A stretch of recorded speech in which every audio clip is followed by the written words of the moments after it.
The Prime Minister set to announce his new front bench, with younger politicians tipped to take the front bench.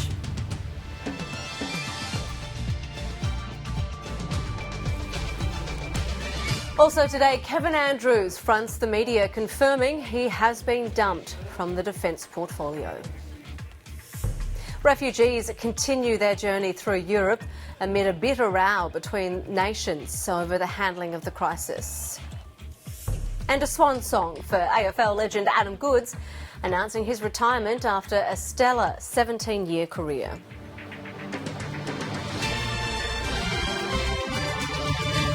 You're watching ABC News. I'm Rachel Pupazzoni. First up, let's take a look at the capital city forecast for tomorrow. A shower or two predicted for Brisbane, Canberra and Melbourne. It will be sunny for Sydney though. Showers also expected for Hobart and Adelaide. A sunny start to the week for Perth and Darwin.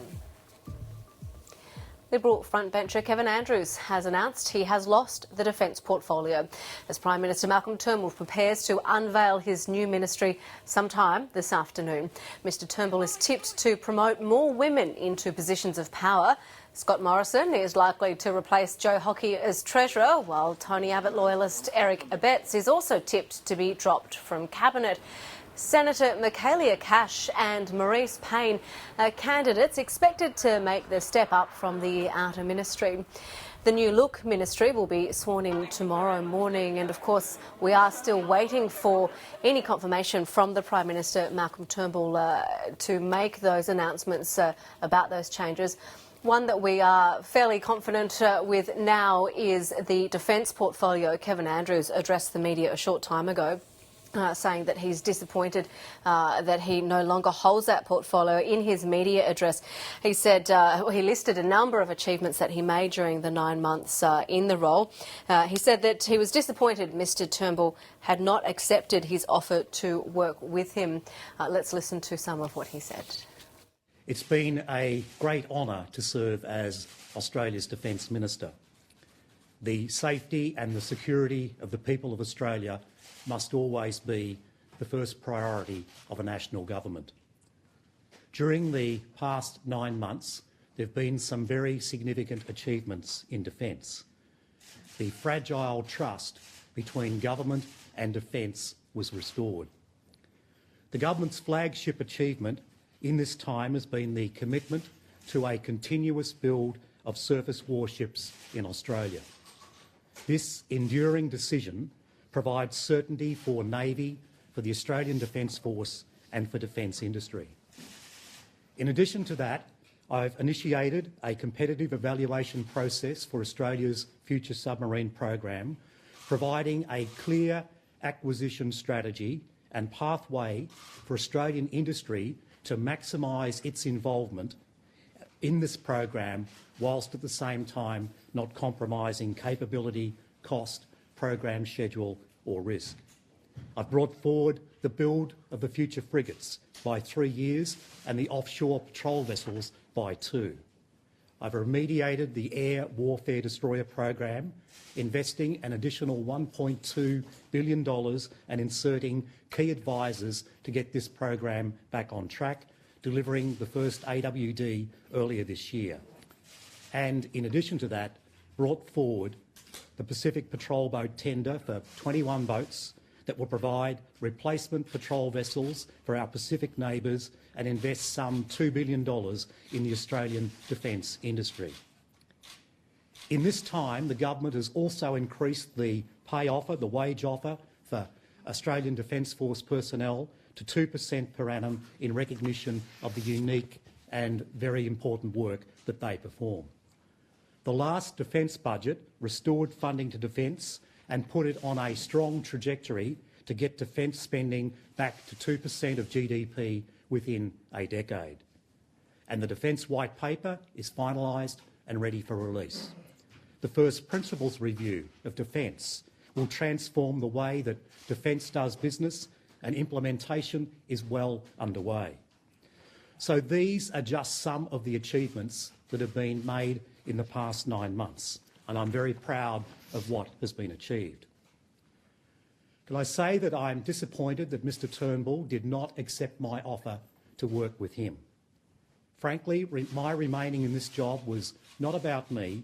It was all about the stability of our Defence Force in Australia and its leadership. That was the former now Defence Minister Kevin Andrews addressing the media a short time ago.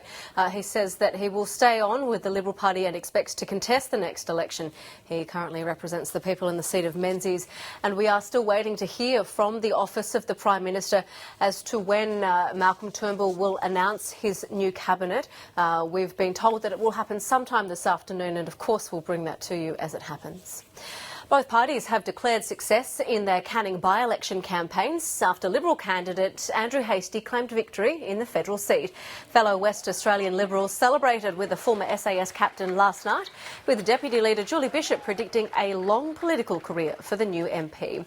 But the polls saw a swing to the Labor Party of nearly 7%. Senior Labor MP Anthony Albanese says it's a good sign and that his party would reclaim the majority of seats at the next election if the result is replicated across the country.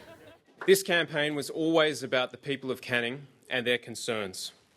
It is quite clear that the people of Canning don't care about Canberra politicking or tricky games, and it is worth noting that London and Moscow are actually closer together than Perth and Canberra themselves. Finally, to the people of Canning, after a vigorous interview process, you've given me a job. I know who my boss is, and I'm going to work hard for you. And I ask to be judged on my actions over the next few months. It's a huge responsibility, and I'll work very hard for you. Croatia says it will keep busing refugees towards Hungary in a bid to share the burden of refugee arrivals. 20,000 people have entered Croatia in the past several days alone, and Hungary is accusing Croatia of breaching international laws by diverting the refugees without registering them first. They are moving in the right direction, even if the motivations of the countries they are in are far from generous. Overnight, the Croatian authorities put the refugees in buses and told them to get out here in the no-man's land between Croatia and Slovenia. So another closed border for Majd, an architect from Syria, his children and his wife, and a simple explanation. Europe hasn't got a clue what to do with them. They don't know what to do. They don't have a clear plan. That's what I recognized. The best thing that happened to them was the arrival of volunteers from Slovenia and Croatia who offered soup to shivering people, enough food and clothes to offer at least a little dignity. But they are doing this because their governments are not, and they are less than impressed. It's no surprise that they are here. I mean, everyone, if I would be the Slovenian president and running a household, I would know that they are coming now. If you have some kind of common sense, you know that the people will appear. And right at the fence, they pleaded with the riot police and an Arabic speaker to come across. Just the occasional family got through, and then everybody else said, why not us as well? Family, only this take the guys, not family. I have family 12 with me. Of course, these countries have said they're open to refugees coming through, but in practice it looks a whole lot more like passing the problem on. For all the political differences between many of these countries over the refugees, they have one thing in common, a policy of what you can only call people dumping. Macedonia dumps them on the Serbian border, Serbia then dumps them on the Croatian border, and Croatia is now dumping them here on the Slovenian border. Eventually, buses arrived on the Slovenian side and cheers went up as they pushed forward. This is the start of the Schengen zone, free movement from here to Germany, which remains the only country around here prepared to let these exhausted people finally rest. And as you can see, tougher border controls are making the transition for asylum seekers extremely difficult. Europe correspondent Philip Williams reports from near the border between Serbia and Croatia. These people are coming to the very edge of Serbia here. They're finally leaving this country and progressing into Croatia. They've walked through fields, as you can see, and right here is the track down to the Croatian border. We have the policeman here. He's directing them down to that border area where they'll be registered and processed. Some may elect to go to camps, some may try and go directly to train stations and get buses to the borders with Hungary in particular. And that's really the big question. Getting here is not really the hard part because this is being facilitated, it's being allowed officially. But where do they go from here? There's already disputes, bitter disputes, between particularly between the Croatians and the Hungarians over where they go next. The Hungarians saying, well, look, you've had ages to get ready, and at the first few days you've closed your borders, and now you're trying to push the problem back our way. On the other side of that argument, the Croatians say the Hungarians have been mistreating some of the asylum seekers, and that's why they've had to come around through their country. So it's really exacerbated regional tensions here. So it's not only a problem for the migrants and how do they get through the countries to their desired location in Germany, it's actually increased the temperature regionally. And that could have implications down the track too. The reality is that for the whole of Europe at the moment, it's a mess. No one seems to have solutions. But at least these people will be happy that they've made one more border, one more crossing along that very long and sometimes dangerous journey from Syria, from Iraq, from Afghanistan, through to places like Germany, which they regard as the Holy Grail, as a place of safety. Whether it is, that's another reality that they'll have to confront. But for the moment, we're about 1 kilometre from that next crossing. Philip Williams reporting there. A man has died and 8 others have been taken to hospital after attending a dance music festival in Sydney. The 26-year-old man from Albury in southern New South Wales was taken to hospital after he was found unconscious at the DEFCON 1 music festival in Penrith. He later died. The 2-day festival plays hardcore techno and trance music and incorporates a night of camping. In 2013, a man died after taking 3 pills at the same event. Police arrested 46 people for drug-related offences, and while they can't confirm yet if the man who died had taken illegal drugs, they're warning of the dangers. Every time you take those drugs, you're putting your own life at risk. The people who are making these drugs don't care about you, they don't care about anything else except for making their own profits. Fire crews say a family is lucky to be alive after escaping their burning home in Melbourne's Bayside suburb of Hampton. The parents and 2 young boys were woken by a smoke alarm about 3:30 this morning. By the time firefighters arrived at their 2-storey home, flames were already through the roof. Fire crews battled for about an hour to stop the blaze spreading to nearby homes. Thousands of runners have tested their endurance in the Sydney Running Festival this morning. The CBD-based event comprises 5 categories, including a 42-kilometre marathon and a half marathon. Australian Paralympian Kurt Fearnley won the wheelchair category with a time of 1 hour and 41 minutes and 35 seconds. Much of the city's streets were closed this morning to traffic, including the Sydney Harbour Bridge. Indigenous Australians represent more than 1/4 of the country's prison population. A large reason for that is recidivism when former inmates reoffend. So police and community leaders in Sydney's Aboriginal heartland of Redfern are trialling a program to help break the cycle of reoffending. Left, right, left uppercut, right. It's a boxing class like no other. Young Aboriginal people thought to be at risk of offending show up before dawn, along with local police and anyone else who wants to try their hand. Just members of the community, whether they're bankers or whether they don't work or whether they work in a bakery, they just come along. After boxing, there's literacy and numeracy, as well as Aboriginal language and culture. The class has been going for years and now has 2 new additions, inmates at Sydney's Long Bay Prison. Richie Phillips isn't due to be paroled until next year, but lately he's been allowed out 3 times a week to learn boxing and job skills. He's training as a chef and cooks hot brekkie for the whole class. It's busy. It's like, you're non-stop running around the kitchen, but it's fun at the same time, yeah, but it's good when you see the people enjoy their food. It makes you feel good, yeah. The program is in its infancy, but has a very big problem in its sights. Aboriginal people are 3 times more likely to go back into jail than non-Aboriginal people, and the whole committee's working on how can we stop that trend. The local police superintendent helped set the program up. I don't see why anywhere couldn't do it. There's no restrictions. The program has impressed the Indigenous Affairs Minister Nigel Scullion, who's open to expanding it. This is a great way of integration. If it works, then we need to support it. Richie Phillips isn't worried about what he'll do when he gets out. He's got plans to open a cafe in Redfern. That's going to be easy for me. I'm used to it. Yeah, just the silly mistake that I made. So, but when I get out, it's going to be good. He's hoping that the process can be just as easy for others. Angela Lavoie-Pierre, ABC News. I'll just let you know that we have been alerted by the Prime Minister's office that he will be addressing the media in about 25 minutes. We can show you a live shot now from the Prime Minister's courtyard. Now, that's where we are expecting Malcolm Turnbull to front the media at about 3:40 Canberra time. So that's in about 25 minutes from now. And he will announce the cabinet changes that he is making. And now those new ministers will be sworn in tomorrow.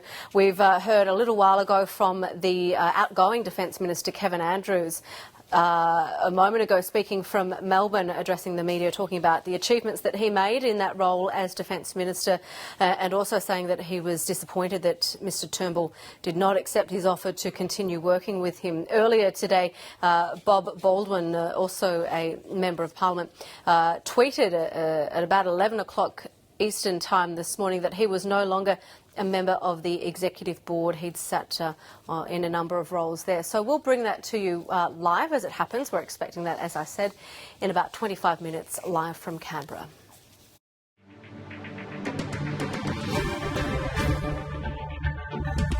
The US Secretary of State John Kerry says the refugee crisis engulfing Europe shows the urgent need to resolve the war in Syria.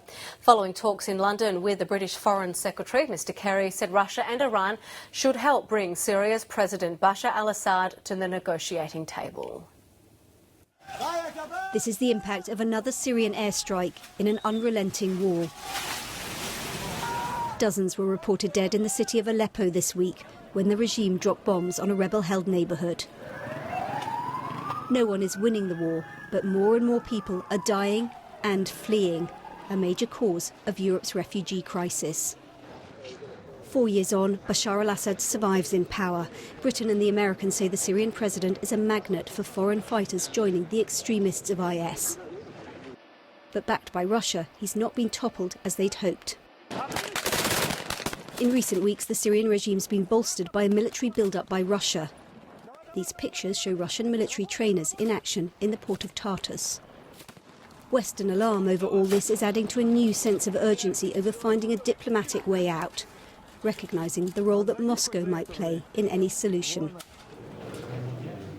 Today, the American Secretary of State met the Foreign Secretary in London and appeared to offer a concession, saying that President Assad didn't need to leave, as he put it, on day one. We're prepared to negotiate. Is Assad prepared to negotiate, really negotiate? Is Russia prepared to bring him to the table and actually find the solution to this violence? Because of the Russian engagement, the situation in Syria is becoming more complicated, and I think we need to discuss this as part of a much bigger problem, the migration pressures, the humanitarian crisis in Syria, as well as the need to defeat ISIL. The IS extremists are a common enemy for Russia, the West and President Assad. But the coalition's fight against them is not going to plan.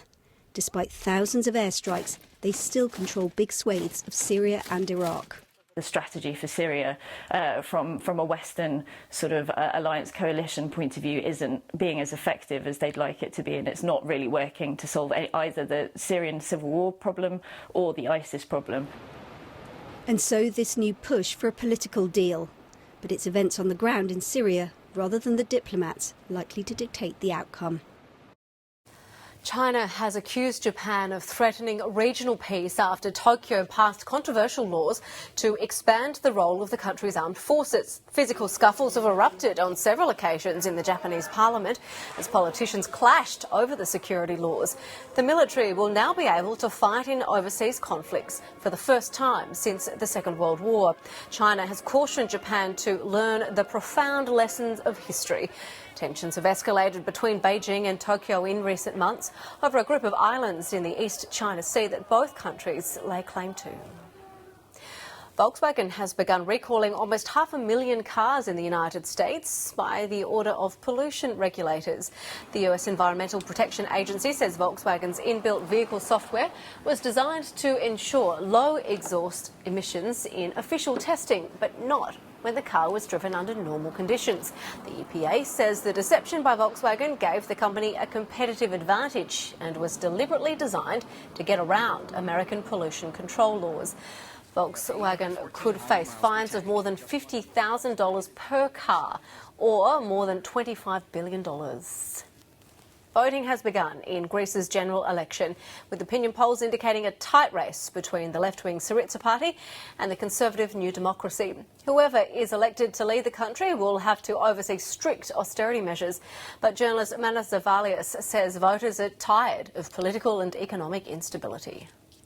People are feeling fatigued, and one of the other reasons, besides it being the third election, the third poll in less than 10 months, is because they are not really sure what they are voting on this time around, because the deal with the country's creditors was voted by over 200 out of 300 MPs in the summer after Mr. Tsipras decided to stop the hardline negotiation. So many people didn't either feel that it was no use taking this long to agree with the creditors, so they will not bother to vote. Others will try to punish the government or punish the other parties. And up to now, we can see that Syriza, the incumbent government, there where it was going very well in the polls, is now at maximum 30% of the vote. The British-born novelist Jackie Collins has died. She was 77. Collins was a prolific writer for more than 4 decades, selling more than 500 million copies of her novels around the world. Many of her 32 books have been adapted for the screen. Collins is the younger sister of actress Joan. In a statement, her family says she died of breast cancer. The Pope has arrived in Cuba, where enthusiastic Catholics gathered at the airport in Havana to celebrate his arrival. President Raul Castro thanked Pope Francis for his leadership on climate change and poverty, as well as his help to re-establish diplomatic ties between the US and Cuba. The pontiff urged both countries to continue their work towards harmonious relations and described their progress as an example of reconciliation for the entire world. Havana is the first stop in the Pope's 10-day trip, which also includes the United States. The World Food Programme has been forced to suspend aid to hundreds of thousands of Syrian refugees. The organisation says it's running out of money. It means Syrian families sheltering in neighbouring countries like Jordan might have to go hungry. Ahmed and Abir Makhlouf and their baby Fatima used to survive because of the United Nations World Food Programme. It was only $1.50 a day, but it was enough for the family to get by. Now even that small amount has been cut off as of this month. It's illegal for refugees to work in Jordan, but Ahmed and Abir have no choice. They take turns looking after Fatima while the other works. Between them, they earn just enough to buy baby milk, eggs and yogurt. We have no more fears for the future. We are living through our worst fears. We don't know how much worse our situation can get. The World Food Programme says it is seriously underfunded. It now has to make life and death decisions about who to feed and who to cut off. Ali Al-Hajji and his family of 11 are in the same position. He works illegally on a nearby farm. I would face all risks to return to Syria because I'm being humiliated and enslaved here. My boss makes me work 13 hours a day for only $14. Is that enough for my family? The WFP says food insecurity levels are skyrocketing. Almost 70% of refugees in Jordan live under the poverty line. After losing their food assistance, refugees here say they've lost faith in the international community.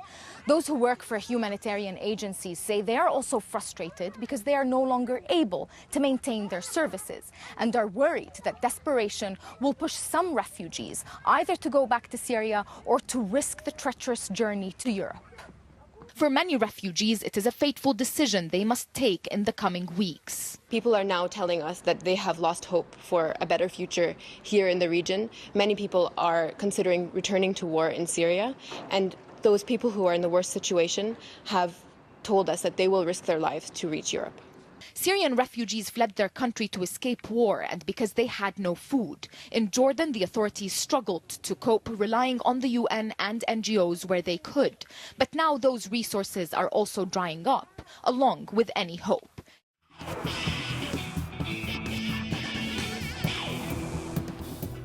Adam Goodes has announced his retirement from AFL following the Swans' 26-point semi-final loss to North Melbourne. The dual Brownlow medalist was on song from the get-go against the Kangaroos, but confirmed his intentions to his teammates in the sheds after the match. The Swans weren't able to give the 372-game veteran a winning farewell, as North became the first team in AFL history to make the preliminary finals after finishing the regular season in 8th position. It was an even opening quarter, though, with North up by 2 at the first change. North took control in the second term with 3-1 for a 15-point buffer at the main break. The undermanned Swans did their best to keep in touch, but they just couldn't reel in the ruse. This is what he does for a living, Lindsay. They get a couple in a row. It's out to 20 points. North's next mission will be the Eagles next week, but all the focus post-game was on a retiring legend. Got everyone together, and he said that's enough, and he's retired after just an absolutely magnificent career. I was a bit emotional. He was fine.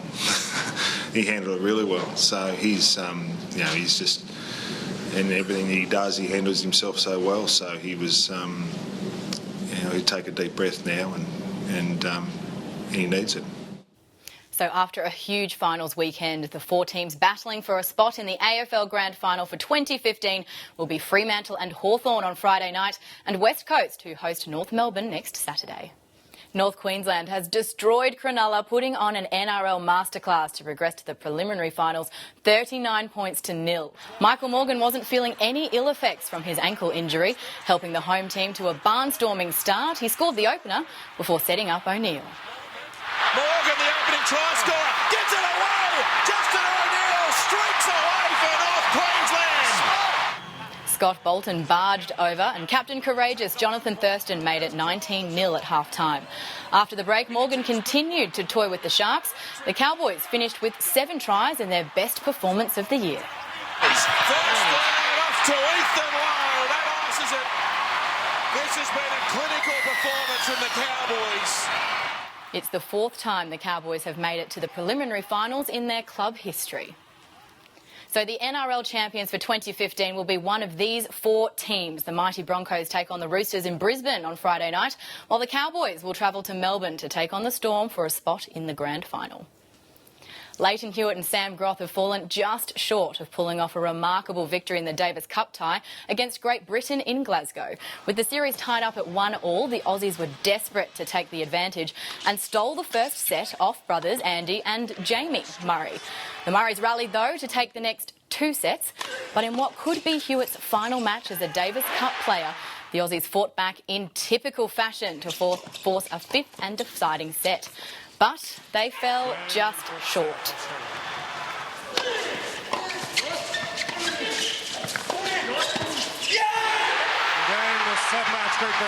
What a doubles match. A disappointment for Australia, but a fine performance from all 4 players. The Murrays held on to give Great Britain a 2-1 series lead. Next up, Aussie young gun Bernard Tomic must defeat Andy Murray to keep Australia's hopes of a final berth alive. They came out with some great tennis to get back into it, but we kept creating chances, we kept fighting hard, we stuck together like brothers should, and just managed to come up with enough good returns at the end to get through. It may only be day 2 of the Rugby World Cup, but we've already seen our first monumental upset. France kick-started their campaign with a win over Italy. The Six Nations champions were far too good for Canada, while world number 13 Japan stunned the Springboks. South Africa showed their class early, utilising their speed and size up the middle to pierce the Blossoms' defence. But Japan only trailed by 12 points at the break and began their comeback in the second.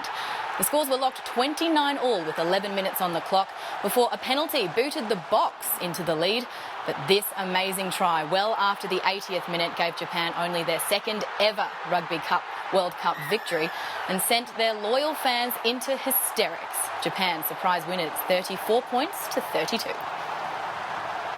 Japan beating South Africa. I had to look at the score at the end of the game to see if it was true or not. 60 minutes they get seven ahead, and you know what's going to happen. You know, next 20 minutes they score 3 or 4 tries and end up the score's 50-20, and everyone says well done to Japan at the end. You know, you tried hard, you battled, you're brave.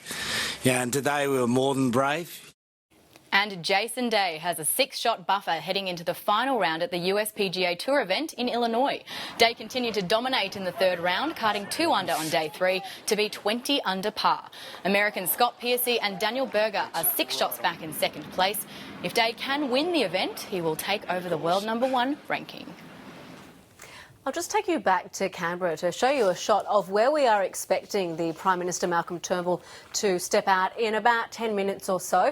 He sent out, or his office sent out an alert about 20 minutes ago telling us that he would be addressing the media from his courtyard there, the Prime Minister's courtyard at Parliament House in Canberra, where he will announce his new cabinet. Now, I'll just remind you that we've already know for sure about 2 changes or 2 people who are losing their roles. This morning, the Parliamentary Secretary to the Environment Minister, Bob Baldwin, tweeted that he no longer had his role in the executive and that he was grateful for the opportunity. That was the first that we heard this morning of any official changes. That was about 11 o'clock this morning, and then just within the last hour, the now outgoing Defence Minister Kevin Andrews addressed the media from his offices in Melbourne. He told the media there that he was no longer Defence Minister, that he was disappointed that Malcolm Turnbull did not accept Mr Andrews' offer to stay on in the role, and he listed a number of his achievements while he was Defence Minister. We are, of course, waiting to hear from the Prime Minister about who will replace Kevin Andrews and what other changes we can expect in his new cabinet, which will be sworn in tomorrow. So we'll bring you back to this shot as soon as we can see Malcolm Turnbull there at the microphone. Well, both sides of politics are claiming the result in the Canning by-election as a win. The government survived a 7% swing against it in yesterday's poll. Now, that was triggered by the death of sitting MP Don Randall. Leila Tusak has more. As counting continued today in the Canning by-election, the successful Liberal candidate Andrew Hastie received a warm reception as he prepared for a quiet breakfast with his family at a local cafe in Mandurah. Mr Hastie is the clear winner with 70% of the vote counted, but there has been a 7% swing to Labor's Matt Keogh. The result is being viewed as a win-win. Look, I'm just grateful that I've got over the line. It was always a tightly fought contest, and I'm looking forward to serving the people of Canning. It's that simple. For the Liberals, they retain the seat of Canning, held for many years by the popular Liberal MP Don Randall, whose passing triggered this by-election. Those who backed the spill motion against Tony Abbott and the elevation of Malcolm Turnbull to Prime Minister may be feeling somewhat vindicated, given that pre-polls suggested as much as a 10% swing against them before the spill. For Labor, the swing is one of the largest in a by-election held under these circumstances, and it suggests that perhaps voters are returning to the party. It remains to be seen whether their candidate, Matt Keogh, will run again in the newly created seat of Burt in the next federal election. Burt is being viewed as a safe Labor seat. Other interesting points, the Greens vote is down and there's been a 4% swing against the Palmer United Party. That means they'll have a lot of work to do between now and the next election. Leila Tusak reporting there. Well, let's take a turn away from politics for the moment. They're fast, aerodynamic and completely powered by leg muscles. The International Pedal Prix has returned for another year, with thousands of people descending on South Australia's Murray Bridge for the 24-hour battle. Inside the Pedal Prix pit stop, it's serious business. Vehicles are checked over as the next driver gets strapped in behind the wheel. It's really squishy, like it's so close calls and stuff like that. When it comes to changeovers, the rules are similar to the track. The faster, the better. We model ourselves on a V8 racing team. That we try to do our best for the kids so they've got the maximum time out lapping and they're not wasting time here in pits. They may look like motorised machines, but these aerodynamic vehicles are essentially enclosed tricycles. For 24 hours straight, there's 225 on the track, reaching speeds of up to 70 kilometres an hour. And like any raceway, it can get messy. 3,500 riders are involved, with dozens from interstate. It's about a $4 million economic boost to the community over this weekend in particular, so there's a little bit for everybody in there. Most of these vehicles were built by students from scratch, everything from the fiberglass shell to the framing inside. Then all there is to do is race. But it doesn't come without training and hours of preparation. We've been training all through the season, mainly running. The event is in its 30th year and its popularity is on the rise. Organisers say there's no room for more participants and they're considering replacing the day-long event with 2 18-hour races to make it safer on the track. So automatically you halve the size of the field, and then it also allows room for more expansion because you can then add on to those numbers. For now, riders are gearing up to battle it out through the night. Nicola Gage, ABC News, Murray Bridge. The Law Society of South Australia hopes an educational app which is aimed at teenagers will help reduce cyberbullying. The device was originally created to warn against the dangers of sending explicit images, a practice known as sexting. For the selfie-obsessed youth of Australia, sexting is the next big trend. Not so remarkable anymore because so many people do it. Yeah, I think most people do it.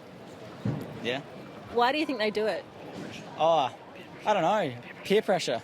You just get asked and you can't say no, I guess. It's not really something I condone, but, people do it. When you're young, you make mistakes, and then when you're older, that can influence, jobs and other aspects later on in life, so, yeah. Sharing sexually explicit images is not only something teens may come to regret, it can also be illegal. Last October, the Law Society of South Australia developed an educational app called The Naked Truth to teach users about child pornography laws and the dangers of underage sex and sexting. It's already been downloaded more than 11,000 times, but the Society doesn't want it to stop there. We're looking at expanding the app, adding another section about cyberbullying. We're working on that. We need some assistance, some funding assistance. So hopefully that's around the corner.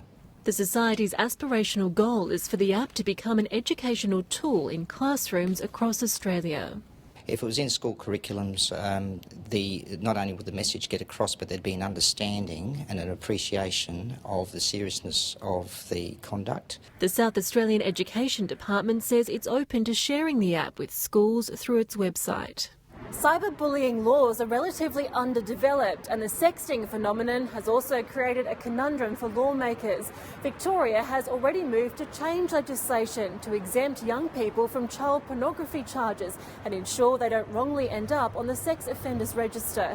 South Australia is following in its neighbours' footsteps and is currently drafting amendments of its own. I've personally been agitated about this for a while. Victoria has made a move which is now in their legislation. I've been looking at that.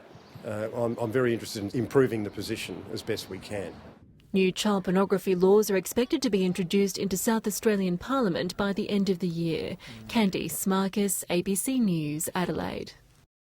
Well, let's go to Canberra now and we can bring you live shots again of the Prime Minister's courtyard. You can see the podium there where the Prime Minister Malcolm Turnbull is expected to approach any moment. Now, the doors behind that podium have just been opened, so that's giving us an indication that we are just moments away from the Prime Minister stepping out. You can see some of the waiting media there. I'm sure that shot doesn't really give full justice as to just how many people will be there recording this event. This has been a long-awaited announcement since Malcolm Turnbull took over the Prime Ministership on Monday night. A very eventful day that was indeed, that goes without saying.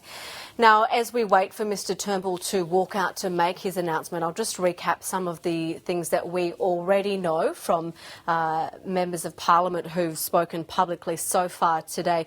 Now, first off, we heard about 11 o'clock this morning from one of the members in the Liberal Party, Bob Baldwin, tweeted that he was no longer part of the executive. Now, he was the parliamentary secretary to the Environment Minister, and that was a role that he'd held for some time. The Environment Minister, of course, is Greg Hunt. Now, Mr Baldwin sent a number of tweets saying that he was grateful for the opportunity and that he enjoyed his role and that he was looking forward to continuing to serve his constituents as a local member. Also, in the last hour, we saw the now former Defence Minister Kevin Andrews addressing the media from his offices in Melbourne. Mr Andrews told the media there that he was disappointed that the Prime Minister Malcolm Turnbull didn't accept his offer to stay on as Defence Minister. Now, in that address, Mr Andrews outlined some of the achievements that he believed were key in his 9 months in the role, less than a year there as the Defence Minister. He talked about things such as the Air Warfare Destroyer program, saying that the first AWD was delivered this year. He also mentioned the government's a commitment to the continuous building of warships in Australia. Another point that Kevin Andrews raised was the pay increase that was obtained for Defence Force personnel, an increase of about 2% there, and also restoring some confidence to the defence budget with more money going into that sector this year. He also talked about the Defence White Paper. This is an issue that has been much talked about in the last few months, and Mr Andrews said that that was now finalised and ready for release. During his address, he also talked about the fact that he also served as the Social Services Minister before he became Defence Minister some 9 months ago. And of course he thanked his colleagues, his staff and his family members, and he paid tribute to Tony Abbott, who gave him the role of Defence Minister, thanking him for the opportunity and also complimenting Mr Abbott on his role as Prime Minister. Mr Andrews also talked about the fact that he will continue as a Liberal Party member, that he has no intention of retiring from politics. He currently represents the people in the electorate of Menzies, and he expects that he will stand at the next election. Now, as you can see, not much is happening yet in the Prime Minister's courtyard. We are expecting him any minute now. Of course, not everything happens exactly on time in politics as in life, but we will bring that to you as soon as the Prime Minister steps out. For the meantime, let's take a change in direction. No, I will retract that because, of course, you can see Malcolm Turnbull and Julie Bishop have just walked out. Good afternoon, everybody.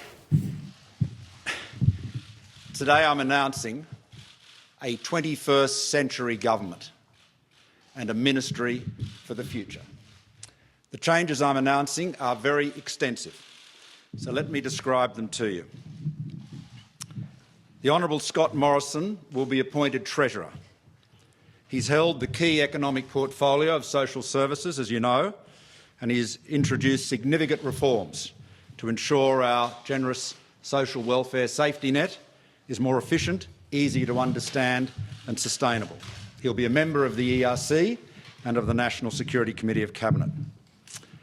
Now, Christopher Pyne will be appointed Minister for Industry, Innovation and Science. Christopher is going to be at the centre, as is the whole government, of one of our most important agendas. If we want to remain a prosperous first world economy with a generous social welfare safety net, we must be more competitive, we must be more productive, above all, we must be more innovative. We have to work more agilely, more innovatively. We have to be more nimble in the way we seize the enormous opportunities that are presented to us. We're not seeking to proof ourselves against the future, we're seeking to embrace it. And this is a government and a ministry that has that as its focus. Christopher's department, the Ministry for Industry, Innovation and Science, will drive the government's focus on investing in science, promoting science, technology, engineering and mathematics education, supporting startups and bringing together innovation initiatives right across government. He will continue as Leader of the Government in the House. Senator the Honourable Marise Payne will be appointed Minister for Defence. The first woman to be Minister for Defence in our nation's history. Marise is one of our most experienced and capable senators. She has spent 2 years in the Human Services portfolio and has done an outstanding job in modernising government service delivery. She'll release the Defence White Paper later this year, defining our key national security priorities, and she will, of course, join the National Security Committee of the Cabinet. There will be 2 women on the National Security of Cabinet, Julie Bishop and Marise Payne. Senator, the Honourable Michaelia Cash, will join the Cabinet also as Minister for Employment, Minister for Women and Minister assisting the Prime Minister for the Public Service. She has led the government's policy development on women's issues, especially in regards to our response to the scourge of domestic violence. The Honourable Kelly O'Dwyer MP will be appointed the Minister for Small Business and the Assistant Treasurer, a position which has been elevated to Cabinet. Of course, the Assistant Treasurer is in effect the Minister for Revenue and is responsible for the tax system, which is at the very centre of our whole productivity agenda, indeed at the very centre of the small business agenda. It is vital that we have a tax system that is fair, efficient and creates the right incentives so that we can get the gains in productivity we need. She will also be appointed to the Expenditure Review of Cabinet. Senator Arthur Sinodinos, will be appointed the Cabinet Secretary, which will be a post to be reintroduced to Cabinet. Now, I said a few days ago that it was critical that we restore traditional Cabinet government. The gold standard of good coalition Cabinet government was during the Howard government. And as you all know, Arthur was at the centre of that as John Howard's Chief of Staff for over a decade. Senator Simon Birmingham will be appointed the Minister for Education and Training. He's moved quickly and effectively to lead the transformation of the vocational education and training sector as Assistant Minister. He'll oversee the transfer of childcare responsibilities to the education portfolio, and he'll be responsible for education and development from childcare through to schools, higher education and vocational training. The Honourable Christian Porter MP will be appointed Minister for Social Services.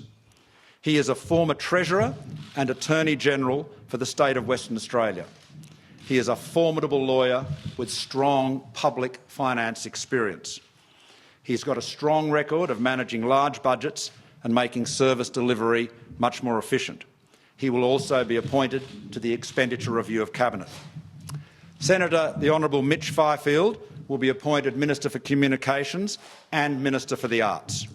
He'll oversee the transfer of the arts portfolio to that ministry to better align the funding and administration of support and incentives for our creative industries. The Honourable Josh Frydenberg will be elevated to Cabinet as Minister for Resources, Energy and Northern Australia. Northern Australia is another key element of our agenda going forward. Josh Frydenberg is a powerful advocate. We have a great story to tell on Northern Australia. It is a region of immense opportunity. It needs a powerful advocate, and there are a few that can match Josh's dynamism and passion for change and for the development of our nation. Now, Senator Brandis, who remains, of course, the Attorney-General, has been appointed Leader of the Government in the Senate, and Senator Matthias Cormann, who remains the Minister for Finance, has been appointed Deputy Leader of the Government in the Senate. Now, this is a process of renewal. As you will have gathered, there are some very big changes in the Cabinet. There are now 5 women in the Cabinet. But renewal, of course, the introduction of new talent means that others have to leave. One of the great challenges for any leader is to ensure that there is renewal, that we are able to bring up new talent, new faces into leadership positions over time. And that invariably means, in fact, that very capable people have to move on, stand aside so that others can come through. And that's tough for everybody concerned.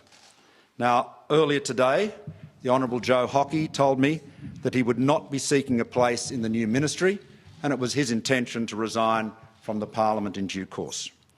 Joe has made a long and distinguished contribution to our nation's government and parliament over many, many years, for which I thank him. I believe he has a further contribution to make in our nation's service. The Honourable Erica Betts, the Leader of the Senate, will not be reappointed, and I thank him very much for his service, as I do the Honourable Kevin Andrews, the Defence Minister whose position will be overtaken by the appointment of Senator Maurice Payne. Bruce Bilson, an outstanding advocate for small business, has chosen not to take up an offer that I made to him to serve outside the cabinet. That is his call. He has been a very, very capable minister, and he wants to take some time to reflect. And I thank Bruce very, very much for his service. Now, Ian Macfarlane is one of my very, very best friends in this place, as indeed is Senator the Honourable Michael Ronaldson, who departs the Outer Ministry. Each of them were ready to continue to serve in their current positions, which they were fulfilling with great distinction and competence. But each of them understood the need to renew, and they gave me, their leader and their friend, the opportunity for them to stand aside so that I could bring new talent into the ministry. I want to thank them for the great contribution each of them has made, all of the departing ministers have made over many years. Particularly thank them for the way in which they have facilitated these very important changes.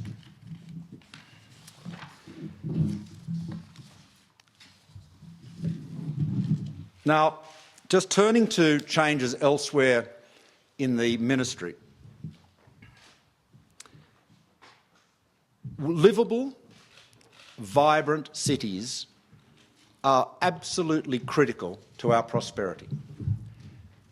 Historically, the federal government has had a limited engagement with cities, and yet that is where most Australians live. It is where the bulk of our economic growth can be found. We often overlook the fact that livable cities, efficient, productive cities, the environment of cities, are economic assets. You know, making sure that Australia is a wonderful place to live in, that our cities and indeed our regional centres are wonderful places to live, is an absolutely key priority of every level of government. Because the most valuable capital in the world today is not financial capital. There's plenty of that and it's very mobile. The most valuable capital today is human capital. Men and women like ourselves who can choose to live anywhere. We have to ensure for our prosperity, for our future, for our competitiveness, that every level of government works together constructively and creatively to ensure that our cities progress, that federal funding of infrastructure in cities, for example, is tied to outcomes that will promote housing affordability. Integration is critical. We shouldn't be discriminating between one form of transit and another. There is no roads are not better than mass transit or vice versa. Each of them has their place. Infrastructure should be assessed objectively and rationally on its merits. There is no place for ideology here at all. The critical thing is to ensure that we get the best outcome in our cities. Now, of course, we have a Minister for Regional Development and the Deputy Prime Minister, Warren Truss, but cities have been overlooked, I believe, historically from the federal perspective. So within the Ministry of Environment, I'm appointing the Honourable Jamie Briggs MP to be the Minister for Cities and the Built Environment, to work with Greg Hunt, the Environment Minister, to develop a new Australian government agenda for our cities in cooperation with state, local governments and urban communities. Responsibility for childcare will move from the Department of Social Services to the Department of Education, to give the Education Minister overall carriage of childhood education and development through to higher education and vocational training. As you know, responsibility for water will move from the Environment Portfolio to the Department of Agriculture and Water Resources, which, of course, Senator Barnaby Joyce, I should say, is the Minister, and the Senator Anne Ruston from South Australia will be appointed the Assistant Minister for Agriculture and Water Resources. And I should say, just on a point of nomenclature, I've decided that parliamentary secretaries' titles should be more meaningful. They are, in fact, assistant ministers, and they should be called assistant ministers. And as a former parliamentary secretary, I know that will mean that they won't have to spend much of their time explaining what a parliamentary secretary is. Titles should mean something. There will be let me also say that this is a very talented ministry, the full details of which will be available to you. I can make some other firsts. I've mentioned that Marise Payne will be the first woman to be appointed Defence Minister. Kelly O'Dwyer is the first woman to be elevated to Cabinet within the Treasury portfolio, and Ken Wyatt MP will be the first Indigenous MP to be appointed to the Federal Executive Council. Ken will be the Assistant Minister in the Health portfolio, working with Susan Lee. So, my friends, what we have today is, as I said right at the outset, a 21st century government and a ministry for the future. Very big changes to meet very big challenges, to help all of us seize very big opportunities. Thank you very much. I beg your pardon? Prime Minister, did you offer Joe Hockey a senior ministry? Joe, I've said as much as I can on Joe Hockey's position. Joe, I can't add to what I said earlier. To take up that ambassadorial role. Well, again, you can address any questions you like to Joe, but I've said all I can do on that. Just with the theme of renewal, you've really put the broom through the joint. Does that mean you're prepared to look anew at current policy positions, say on tax reform and so forth, and put everything back on the table in your pursuit of debt and deficit and so forth? Are we going to see a completely renewed look at policy as well? Well, Phil, any government operating in modern, rapidly changing, disruptive environment like the one we all live in today has got to be prepared to formulate new policies and review existing ones. But I don't want you to mischaracterise this. There is a tendency there is a disconnect sometimes between the political discourse and the real world, where any change to a policy is seen as a back down or a black flip or concession of some mistake. Let me say this to you. When people ask me, do you guarantee this policy will work? I can only say to them, I guarantee this is the best policy we can formulate at the time to meet the challenges as they are today. And I can also guarantee you that if we feel that policy is not effective or could be improved, we'll change it. And I know that seems curious to say in a political environment. Most politicians don't say things like that. But if you talk to people in the street or around about, it's common sense. We are in a rapidly changing environment, and we have to be prepared every day, every single day, to ask ourselves, will we remain competitive if we keep doing things the way we did yesterday? We've got to remain on the balls of our feet. That's absolutely critical. Agility is a vital element in our success as a government, in our success as a nation, and